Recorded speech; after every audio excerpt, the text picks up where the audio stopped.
All right. Hey, in this video, I want to talk about kind of the way in which Hindus understand God, give you a couple examples of that, and then look at just a few of the practices that Hindus participate in. Um, the first thing I think you're going to notice is that Hindus do not shy away from representing God, and this is quite different, especially um, different from Judaism and Islam, where they really prohibit the idea of making images of God. Hindu temples and homes are almost always kind of bathed with a number of different gods, or images of gods, or physical pictures of gods, or even, for lack of a better term, like an icon or a statue of the gods. And so there's this idea in Hinduism, and I try to represent this in this video, that the gods really have made themselves known in history and in very physical ways. And so I am trying to portray this with a number of images throughout this presentation. And so this idea of, or this question arises, like, well, why should one represent the divine? I think a lot of Hindus would say that God is infinite, that the universe is infinite, and so therefore one should never stop representing it. In one way, if you represent something, and here I'm thinking of Christianity and some of the old arguments about what we call the iconoclastic controversy, which was, should Christians represent Jesus and other saints? There's this idea that if you represent an image, well, that's too limiting. That God is, or Jesus in a Christian tradition, cannot really just be represented in one image. God is infinite. There are, you could represent God in a million different images, and you're still not even, getting close to how one can really understand an endless and an infinite way in which God is. And so one example over here on the right is an image of Vishnu. Vishnu is one of the three kind of main gods or main manifestations of gods in the Hindu tradition, who is, for lack of a better term, kind of the protector, the preserver, the one who sustains the universe. And so for sure there is this emphasis on the visual. Hindus really believe that it's important to see the gods, to have them very present in our world, but also then to be seen by the gods, where there is this visual connection between the worshiper and the God whom people are worshiping. So this right here is an example, and you'll see more of him in a little bit, of Shiva. Shiva, again, one of the three main gods in the Hindu tradition, who is the destroyer of the universe. Now, it's not that Shiva just goes around destroying a whole bunch of random things, but Shiva's main role is to destroy the universe insofar as it might be then recreated by Brahma, the creator god.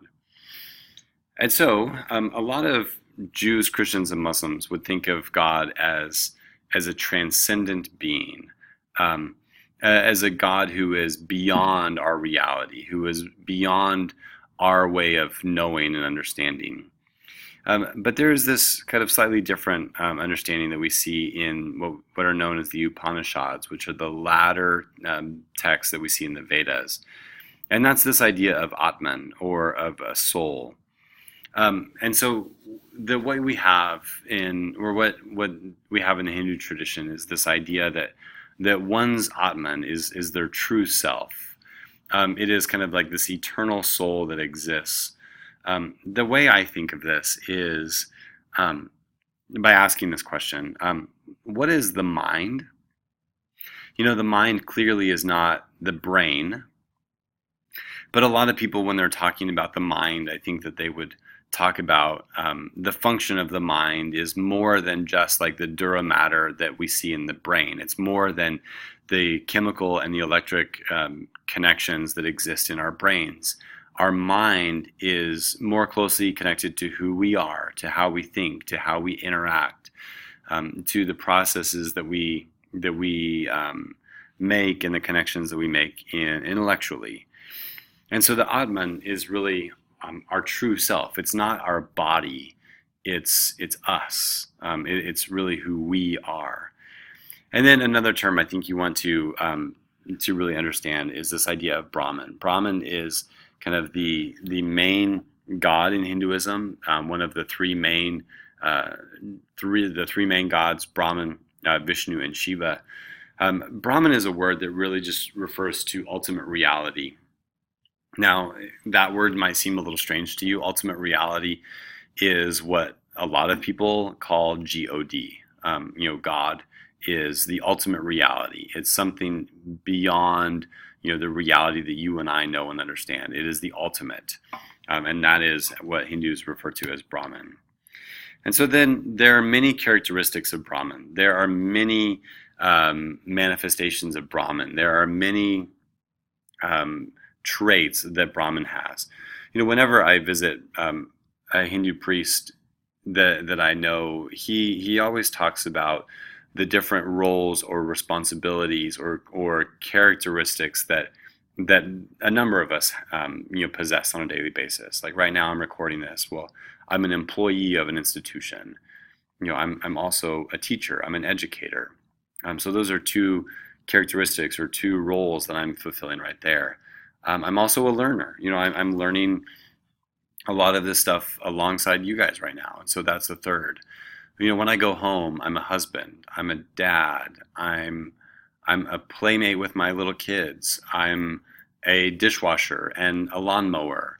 Again, I have a number of different traits, and so if you look at me as the relationships that I share, well, I've already mentioned I'm a dad. I'm a husband. I'm a son. I am a cousin. There are so many ways in which I exist to a lot of people. But God is the same way, I think a Hindu would argue. And so, portraying God in just one way doesn't really get at who God is. And so there's this reality that the Hindus do not shy away of portraying God in multiple different ways to try to encapsulate the nature of God. One thing I think this avoids is, or are some of the problems that arise when in monotheistic religions, where God is on the one hand all forgiving and all loving, and on the other hand wrathful and just. That provides, I think, a lot of people some really intellectual conundrums, whereas in the Hindu tradition, some of those traits and those characteristics are spread out similarly to me being a dad, an employee, a teacher, an educator, a husband, a son. So in many cases, Hindus, they will see the God that they worship as supreme, yet they do not see other gods as false. So a lot of Hindus will worship Vishnu, for example, or Shiva, but that does not negate the reality of Ganesha down here. That does not negate the reality of Brahma or of Lord Krishna or of any of the other manifestations of God. This is, I think, a trait that a lot of people, when they study Hinduism, find really attractive, because in my understanding of the Hindu tradition, they affirm the beliefs and the convictions of others, because I think that a Hindu may say that although God is manifest in Krishna and Shiva and Brahma, in a whole bunch of other goddesses and gods, but that God is also known in through the Prophet Muhammad, and the Islamic tradition, the Christian tradition, the Jewish tradition, because these are all ways in which God has made God's self known. And so all of the gods are seen really as manifestation of the one God. A lot of times when I was growing up, I had this understanding that Hinduism was just a astonishingly polytheistic religion. And, somebody said to me once that, like, if you were standing at an elephant and you were told, like, really close, and you were to touch it and tell you what you would describe, well, maybe I'm standing at, like, the ankle, and it's kind of coarse and rough, and there's some hair, and it appears to be a joint. But if I go a little bit lower, I might describe a toenail, which is completely different. Or I might be at the tusk or the snout or the ivory tusks, I guess, or the eyes, or the back. That I'm still describing the elephant, but I'm describing a specific aspect of the element. And so this is why I think a lot of Hindus are seen as polytheistic from one angle, but really monistic from another angle, really emphasizing the oneness of all beings. And so we've talked a little bit just briefly about Brahman. Brahman is the creator god in the Hindu tradition. Vishnu is the preserving god, the Lord of the universe. Vishnu is often portrayed with blue skin, which represents kind of the vastness of God. If you look out on a sunny day, you're going to see a blue sky that just seems to be endless. Well, this is, I think, quite symbolic of the nature of Vishnu. Finally, we have, Vishnu is often depicted with 4 arms to indicate his power. He's holding a conch or a conch shell, a discus, a mace, and then a lotus flower. And so, like, for example, this conch or conch, however you want to say it, it represents his creative power, and it's associated with like the divine sound of the cosmos, which we'll get to after a little while. A conch shell is oftentimes blown in a form of worship to alert the gods of their presence, to arouse this kind of sacred sound in us. And then another thing is the lotus flower that he carries is oftentimes represents purity and liberation. You can at times identify what god a Hindu person worships by looking at their tilak. Tilak is what the paintings that one wears on their forehead. Sometimes you will see just a simple dot, which really identifies them as Hindu. But in other times, you might see different sorts of paintings. This is this kind of U or the V, the 2 lines with like the red line in the middle. This indicates that the individual worships Vishnu. So the priest that I know, he worships primarily Vishnu, and so this is the tilak that I've always seen him wear. Some people have said that this is like the footprint of Vishnu. Gods are oftentimes represented with male and female pairs. Hinduism is not as patriarchal as some other maybe Western religions. That this connection between the goddess and the god, the female and the male, is present in many ways throughout this. The female power is there kind of to activate the spiritual power that resides in the male. And so goddesses are depicted oftentimes with male gods, and they're kind of consorts with him. So Vishnu is oftentimes pictured with Lakshmi, the goddess of wealth. So again, the temple that I'm familiar with, there's a shrine to Vishnu, and then if you turn to the right, there's Lakshmi right there, the goddess and the giver of wealth. So Vishnu also has 10 avatars that are most widely associated with him. 2 that are kind of the most common are Lord Krishna and then Rama. This is an example of Krishna in the top of a temple in Singapore. Krishna is oftentimes described as like the perfect god. He takes many forms, but he's oftentimes depicted with like blue skin, again, long black hair. And at times he's also known as the protector of people. And so there are many ways in which he is portrayed as a cowherd, a young man playing a flute, oftentimes being associated with the young women around him. And so if, on the one hand, Krishna, one of the avatars of Vishnu, is described as kind of a lover, the perfect god, who is kind and loving, the opposite of that, or another more important and popular avatar, is Rama. Rama is the warrior. He is the one who is living into his dharma of being a warrior. And this is depicted in the epic poem, the Ramayana. So therefore, there are a few different holidays or rituals that are associated with Rama. The one you may be most familiar with is the Festival of Light, which is Diwali. That this is, I think, the most commonly understood or known ritual that we see in the West. And then finally, we've already seen one image of Shiva, but Shiva is kind of, he's the destroyer god. And what the reason I say like the god of the opposites, on the one hand, Brahma is the creator, but Shiva is the destroyer.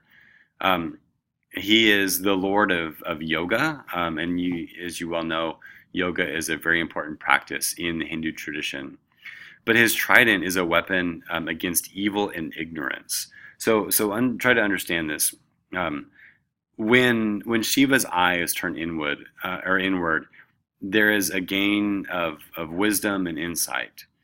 And if it's turned outward, it can be an eye of destruction, destroying greed, ego, and lust. And so, whenever we think of Shiva being the destroyer god, it's not just that he is destroying the universe, but that he's also destroying evil and corrupt societies, corrupt people.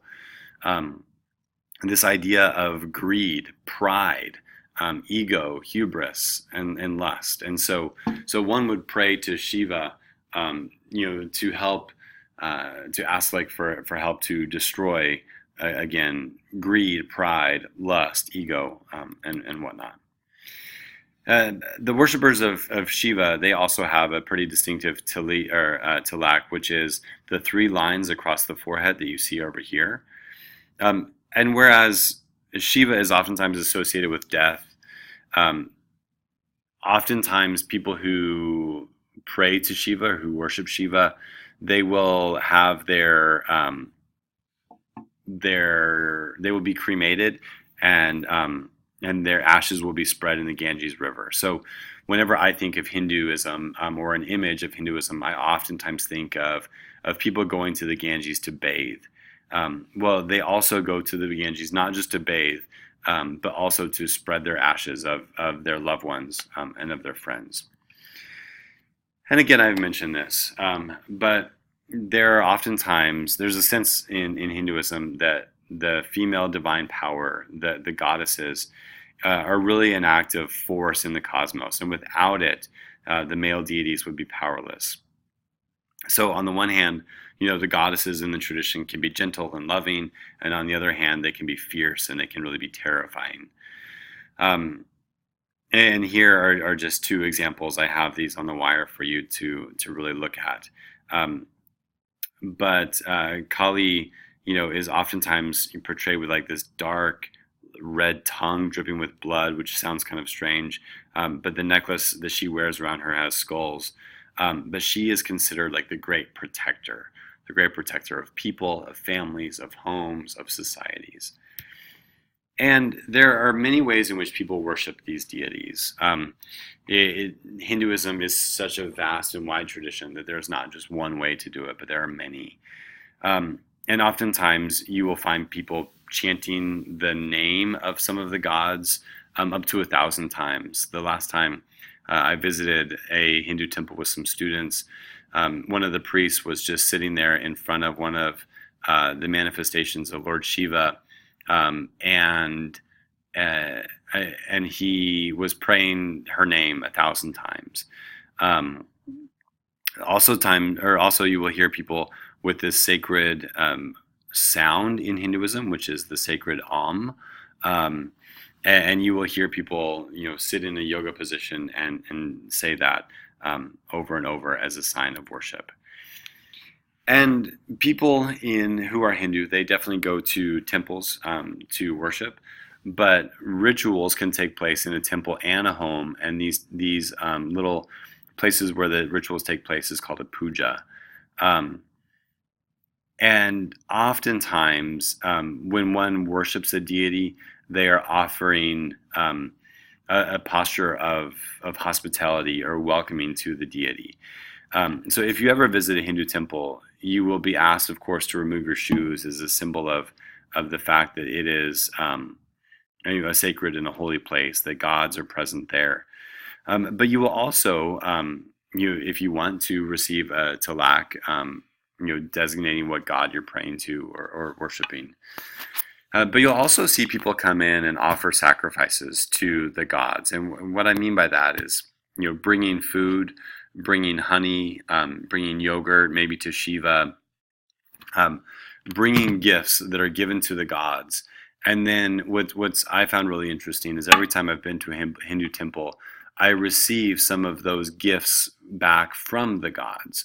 And oftentimes these are in symbols of food, that somebody will bring food to one of the gods. And then I think that this is a really interesting practice, that food then is given to people throughout the day who come to worship. And so this is just a broad analysis, or a overview of the three kind of main gods that we see in Hinduism, and then the way in which people kind of worship these gods. I think that your book and then even some online resources do a really good job of showing you how people who are a part of the Hindu tradition worship on a daily basis.